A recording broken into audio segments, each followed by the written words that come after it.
시청자 여러분 안녕하십니까? 5월 14일 뉴스입니다. 먼저 미국 뉴스입니다. 트럼프 대통령이 사우디아라비아 리야드 연설에서 시리아 정부에 대한 미국의 제재를 해제하겠다는 방침을 공식 발표했습니다. 이는 4일간의 걸프 순방 첫 일정 중 이뤄진 발언으로 사우디와 다른 걸프 국가들의 요청에 화답하는 행보로 해석됩니다. 시리아는 그동안 강력한 1차, 2차 제재로 인해 국제금융망에서 사실상 고립됐으며 이로 인해 경제는 거의 붕괴된 상태입니다. 트럼프 대통령은 이번 조치가 미국 기업의 중동 투자 기회를 넓히고 걸프 국가들과의 경제 협력을 강화하는 계기가 될 것으로 기대하는 것으로 보입니다.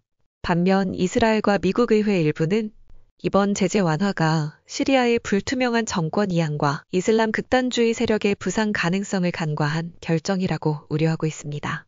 미국 국무장관 마르코 루비오는 이번 주 중 터키에서 시리아 측 외교당국자와 회동을 가질 예정입니다. 다음 뉴스입니다. 뉴욕주 검찰이 트럼프 행정부를 상대로 2건의 소송을 제기했습니다.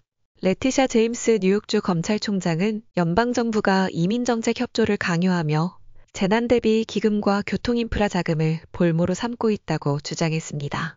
첫 번째 소송은 국토안보부가 비협조적인 주에 재난 대비 자금 지원을 중단하겠다고 위협한 점을 문제 삼고 있습니다. 두 번째 소송은 연방교통부가 유사한 방식으로 교통안전 예산을 조건부로 제공하려 한 행위를 헌법 위반으로 지적합니다. 이에 대해 트럼프 행정부는 불법 이민자 보호에 앞장서는 주정부의 자금을 지원할 수 없다며 강경한 입장을 고수하고 있습니다. 다음 뉴스입니다. 미국에 거주 중이라면 통행료가 미납됐다는 내용의 사기 문자 한 번쯤은 받아보셨을 겁니다. 이런 문제를 해결하기 위해 구글이 직접 나섰습니다. 구글은 문자 기반 사기 탐지 기능을 강화해 가짜 통행료 안내 문자를 포함한 다양한 사기 유형을 자동 감지하는 기술을 선보였습니다. 이 기능은 안드로이드 스마트폰 사용자들을 대상으로 기본 문자 앱인 구글 메시지에 업데이트 형식으로 적용되며 의심 메시지에는 사기 가능성이 있음이라는 경고가 표시됩니다. 구글은 개인정보 보호를 위해 이 탐지 기능을 기기 내에서만 실행되도록 설계했다고 밝혔으며 암호화폐 기프트카드 기술 지원 사기 등도 함께 감지할 수 있도록 확대 적용됩니다. 다음 뉴스입니다. 트럼프 대통령의 권한 행사에 대한 미국인의 시선이 갈리고 있습니다. AP통신과 NORC 연구센터가 공동 실시한 여론조사에 따르면 미국 성인의 절반 정도는 대통령이 현재 정부 운영에서 지나치게 큰 영향력을 행사하고 있다고 봅니다.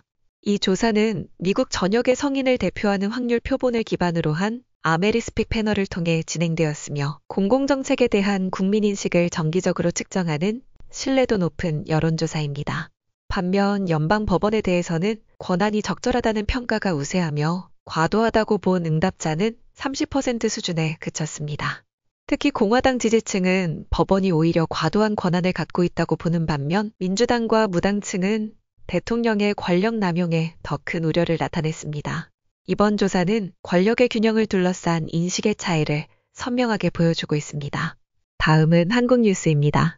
6월 3일 조기 대선을 앞두고 주요 후보 간 경쟁이 갈수록 치열해지고 있습니다. 그러나 정책 대결보다는 상호 비방과 흑색 선전이 선거판을 뒤덮고 있다는 비판이 거세지고 있습니다. 각 캠프는 상대 후보의 과거 발언이나 의혹을 앞다퉈 부각시키며 네거티브 공세에 집중하고 있습니다.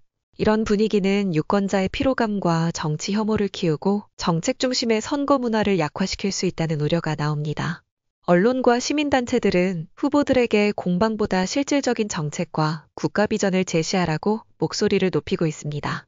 혼탁한 정쟁보다 유권자 삶에 실질적인 변화를 줄 수 있는 방향으로 선거가 나아가야 할 시점입니다. 다음 뉴스입니다. 조기 대선을 앞두고 주요 후보들이 부산, 경남, PK 지역에서 치열한 표심 경쟁을 벌였습니다. 이재명 더불어민주당 후보는 전날 TK 지역에 이어 PK 지역을 방문해 정권 심판론을 강조하며 지지층 확산에 나섰습니다. 김문수 국민의힘 후보는 사흘 연속 영남권에 집중해 과학기술진흥과 지역 공약을 내세웠고 이준석 개혁신당 후보는 청년층과 종교계 인사들을 만나 대한정치를 부각시켰습니다. 이재명 후보는 해양수산부와 해운사의 부산 이전을 약속했지만 산업은행 이전에는 신중한 태도를 보였습니다. 김문수 후보는 항공우주 산업을 강조하며 이 후보의 사법 리스크를 정면으로 비판했고, 이준석 후보는 이재명, 김문수 후보를 모두 겨냥하며 차별화된 경제 비전을 제시했습니다. 다음 뉴스입니다. 구글의 국내 고정밀지도 데이터를 제공할지 여부에 대한 결정이 차기 정부로 넘어갔습니다.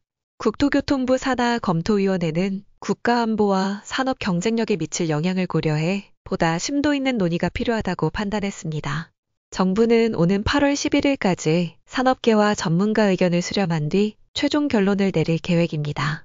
현재 구글은 한국에서 저해상도 지도만을 제공하고 있으며 고정밀 데이터가 제공될 경우 도보 내비게이션 등 다양한 서비스가 개선될 수 있습니다. 그러나 군사시설 노출 등 안보 위험과 함께 국내 지도 산업 보호를 둘러싼 논란도 계속되고 있습니다. 기술 발전과 안보, 산업 보호 사이에서 정부의 최종 선택이 주목되고 있습니다. 마지막 뉴스입니다. 정부가 여름철 집중호우와 폭염 등 자연재해에 대비한 종합대책을 내놨습니다. 산사태, 하천 범람, 지하 침수 등 주요 재해 유형별로 예방과 대응 방안을 강화한 것이 핵심입니다.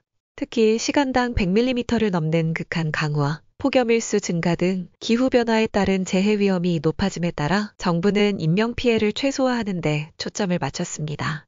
전국적으로 인명피해 우려 지역 8,964곳을 지정하고 사전 예방 사업에 총 6,205억 원을 투입할 예정입니다. 재난 취약 지역에는 조기경보 체계와 배수시설을 확충하고 지하차도와 반지하 주택 등 위험 공간에 대한 집중 관리도 이뤄집니다. 정부는 상황별 맞춤 대응으로 재난의 강한 사회 구축을 추진한다는 계획입니다. 이상으로 오늘의 뉴스를 마칩니다. 시청해주셔서 감사합니다. 더욱 자세한 내용은 데일리SK.com에서 확인하실 수 있습니다.